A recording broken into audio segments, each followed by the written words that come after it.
The world is full of urban legends, remarkable stories that spread like viruses around the planet, mutating and evolving until no one can remember which ones are true and which ones are urban legends. In this episode called Best Laid Plans, you'll see 3 stories, all linked by schemes gone terribly awry. First up, when a California couple confront a blazing inferno, they are faced with a sickening life or death decision. Get away from me! Then a small-town mayor gets a delivery of unimaginable terror. Get up on your feet! Face away from me! And finally, the story of a jilted lover who comes up with a twisted plot for revenge. Watch all 3 stories and decide which urban legends are true and which ones are false. Find out if you guessed right at the end of the show. First, it's a story we like to call Out of the Frying Pan. Meet Ronnie Blake, a woman who knows how to play with fire and not get burned. But it's a lesson she had to learn the hard way.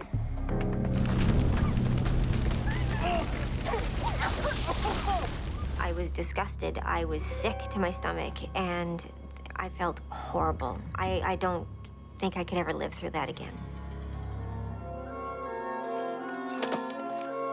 In 2002, Ronnie and her husband Derek set up their dream home in the beautiful hills of San Diego, California.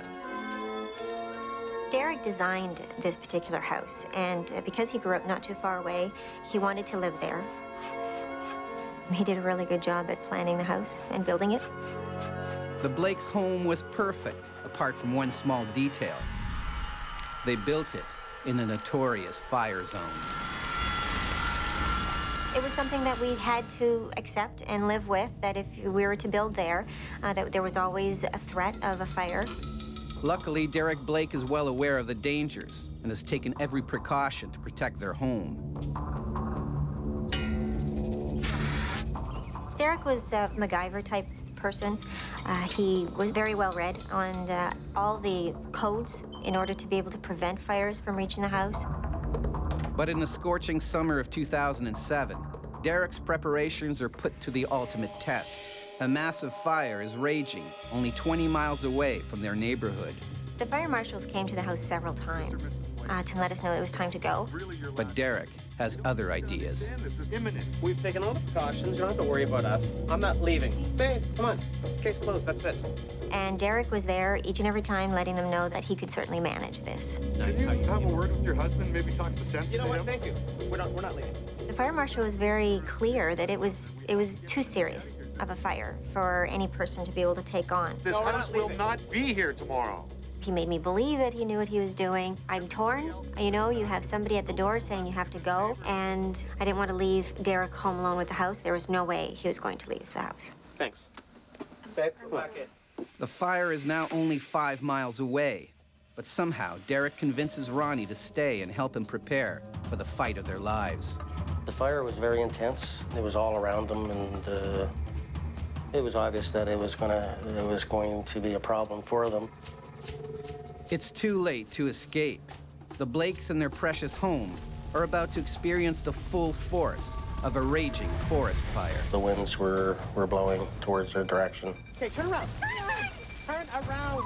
and it was a very, very dangerous situation there. I saw the roof catch fire, and it was spreading quickly. So I grabbed my phone, and I called 911 right away. I don't know. We'd asked them if they had a pool or a pond on their property or anywhere close that they could get to. But with no pool or pond, the Blakes are left alone with a burning problem.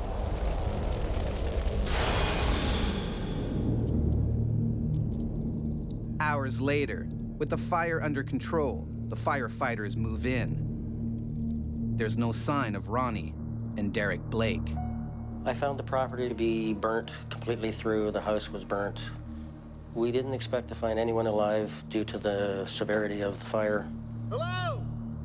We did search the whole property, and then I noticed an open hatch on the lawn, so I went to investigate that. Jack can't believe what he finds. The Blakes are alive, inside their full and putrid septic tank.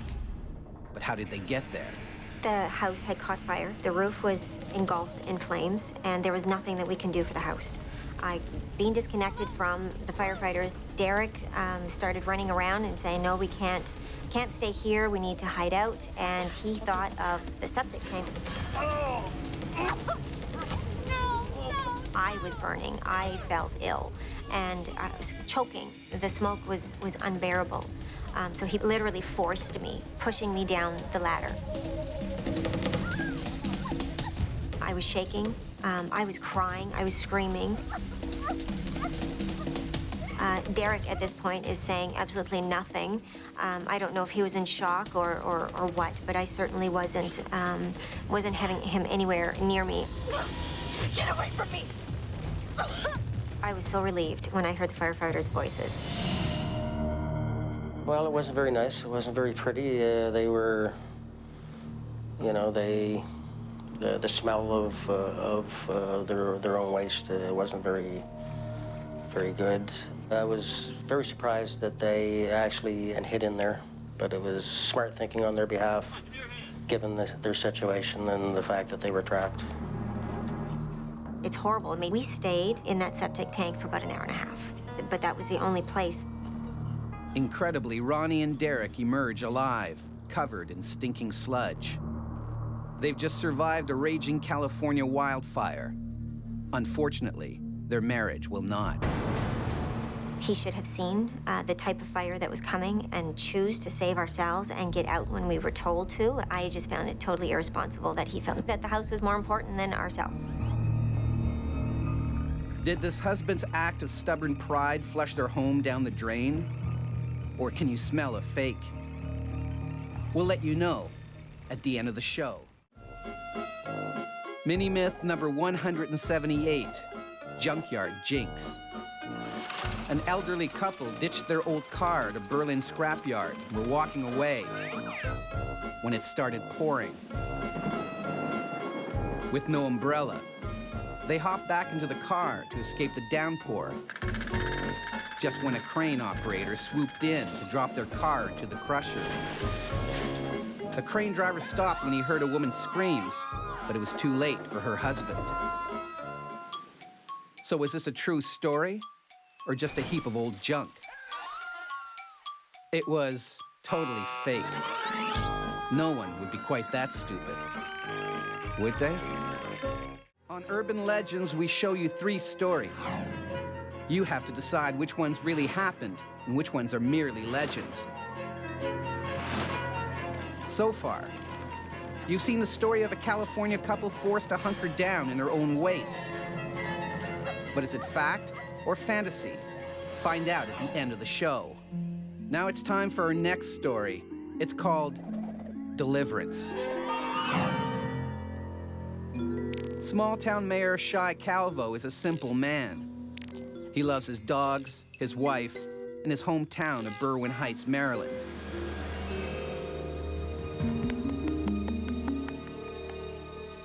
But not even the mayor's seat could protect Shai from the terror that would descend upon his home in 2008. You know, it was, not a pretty sight. I mean, he had, 3 bullets in him. But what makes this tragic tale truly bizarre is it was caused by a harmless-looking box. It began on a summer evening when Shai took his dogs for their regular walk. And there's nothing they enjoyed more than their evening walk.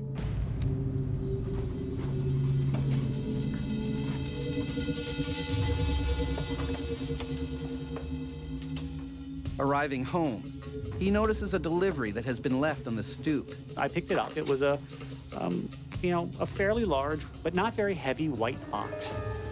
And I really thought nothing of it. I went back up the stairs to get back into business attire for my meeting. I was sitting on the edge of my bed when my mother-in-law yelled out, screamed, and I heard an explosion. And it was followed by immediate gunfire. Bang, bang, bang.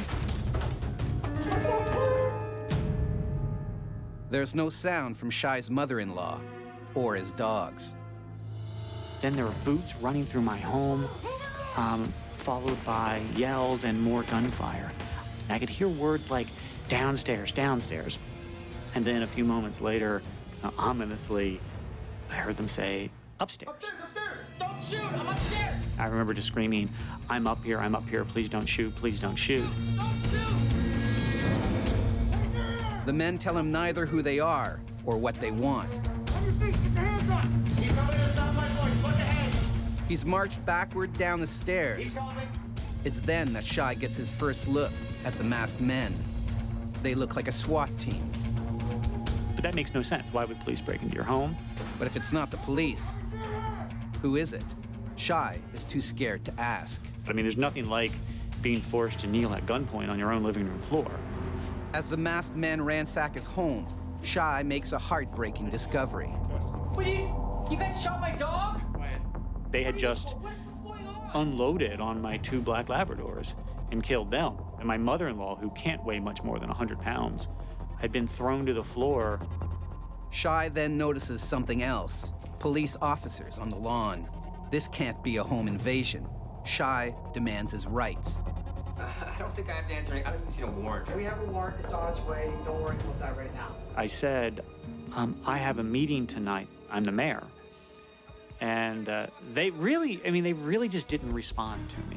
And one member of the SWAT team said, you know, this guy's crazy. You guys, you don't know who you're dealing with here. I'm the mayor of this town. Mayor, you're the mayor. I'm the mayor. Mayor of this town. What we're protecting. Hey, you guys are gonna be in a lot of trouble when this is over. You guys. Now he's getting angry. I am innocent. I haven't done anything. I think I got a rise out of him because he pointed to the box and he said, do you know what's in this box? And it wasn't until that moment that I had put any connection between what happened and the box. Just miraculously showed up on your porch. Shy wants answers, but the detectives who take over from the SWAT team have questions of their own. And the questions are, do you know any Jamaicans? I don't know any Jamaicans. So this box. Do you know anyone in Arizona? Arizona. My mother. My mother lives in Arizona. He made it clear that if we stop cooperating or our stories don't check out, he would call in the FBI to investigate this. So he was prepared to sort of ratchet it up. Shy's freedom hangs by a thread. He has to figure out why this happened. He simply has to get answers about that box. I want to know about that. You tell me about that box. I don't know. It showed up the same day you guys did. Certainly there was something, in that box that implied criminal behavior. And I started asking questions. I said, what's in the box? This is about a box. Finally, Shy gets his answer. 32 pounds of marijuana, which has nothing to do with him. All I did was bring it unopened and set it on a table, and the notion that we would be involved in this is absurd. At some point, I think they were going through stuff going, yeah, there's nothing here. After 4 hours of questioning, the police finally accept that Shy is not a criminal.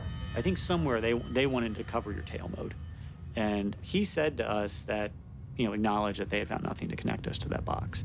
But why was a box of drugs delivered to a local mayor? Further police investigation revealed that a Jamaican drug gang had shipped the grass to Shy's home and were planning to collect it from his doorstep. But when police intercepted the package, the dealer's plan was foiled, and Shy's life turned upside down. I kept saying, why didn't you knock? Why didn't you knock? We would have let you in. But what Shy gets is far from an apology. One of the police officers actually said to us that, your house is lovely, and houses we raid don't normally look like this. A normal day turned into terror and chaos, all because of one box. But did it really happen? You'll have to wait to the end of the show to find out. Mini-myth number 3,441, cured by suicide. A retired British Army major was suffering from severe depression. One morning, he reached his limit and shot himself in the head. His wife came in later to find him tucking into a plate of bacon and eggs, with a hole all the way through his head. Instead of killing him, the bullet had actually lobotomized him. After 3 months, he was cured of his depression and denied ever having suicidal thoughts. Is this true or false? It was completely true, but totally not recommended. On Urban Legends, we show you 3 incredible stories. Your mission is to sort the totally true from the fantastically false. So far, you've seen the tale of the Blakes who, facing death, were forced to marinate in their own bio-waste. And the story of Shy Calvo, the small-town mayor who ended up in big-time trouble after bringing in a surprise delivery. But which ones are real and which ones are fake? All will be revealed at the end of the show. In the meantime, watch our final story. We've named it With Friends Like These.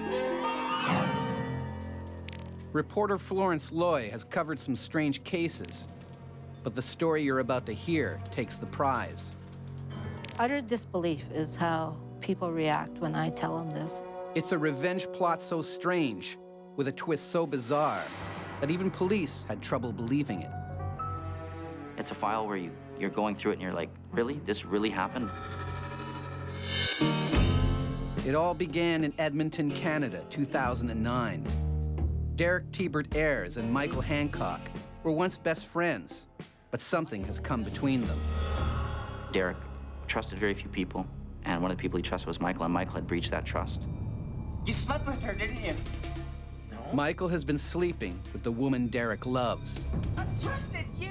And basically said that this woman is something that he'd never ever thought he'd find, and he loved her, and she was amazing.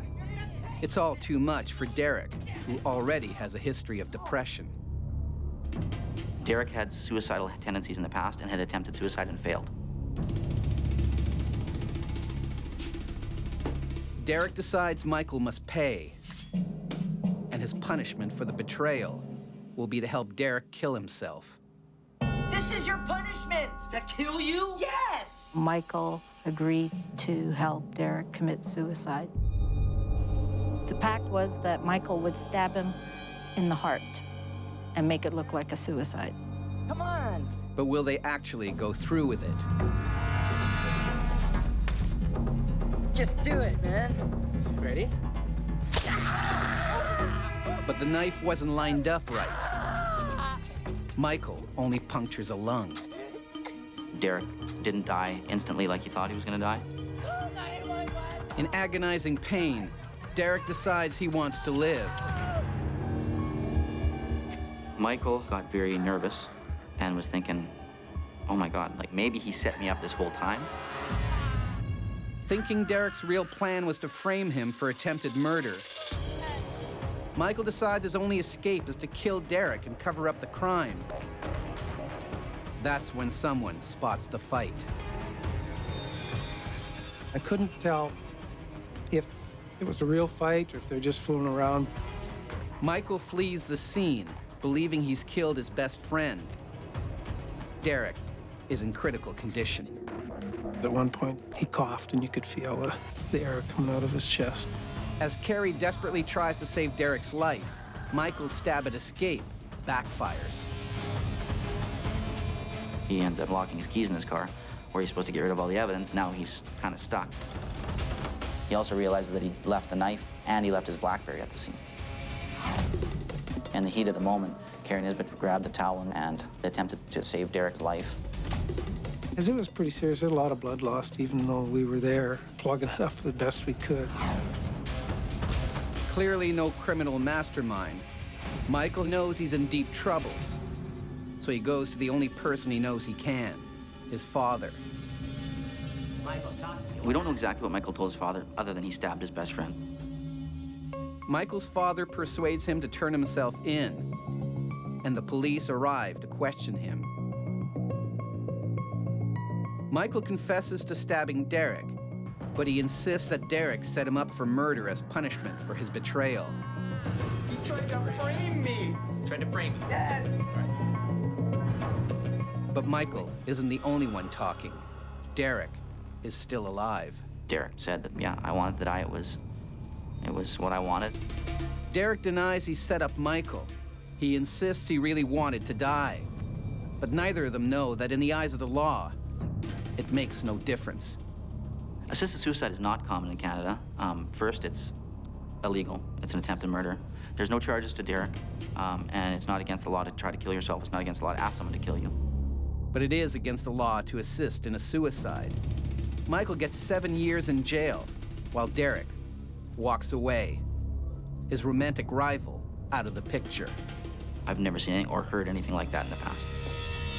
So is this tale of buddy betrayal terrifyingly true or murderously misleading? Find out the truth about all 3 stories after the break. It's time to reveal the truth about our 3 incredible stories. First up, it's the story of Ronnie and Derek Blake, whose quest to save their home from a California forest fire ended with them seeking refuge in their own refuse. But is it fact or fiction? My name is Lisette Petticelli, and this story is a load of crap. The story of septic tank survival is totally fake.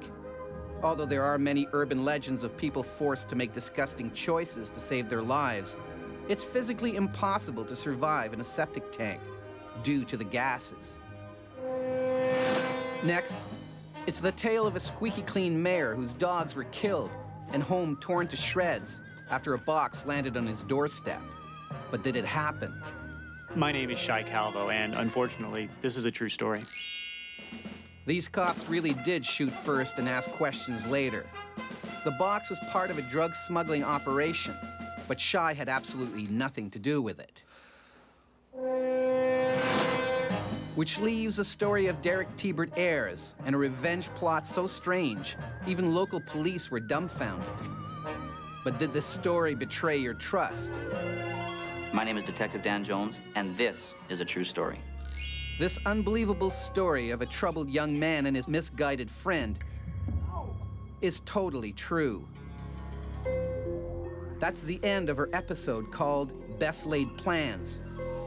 Were you able to split the tellingly true from the fictitiously false? Don't worry if you couldn't. You'll get another chance to separate fact from fiction in the next installment of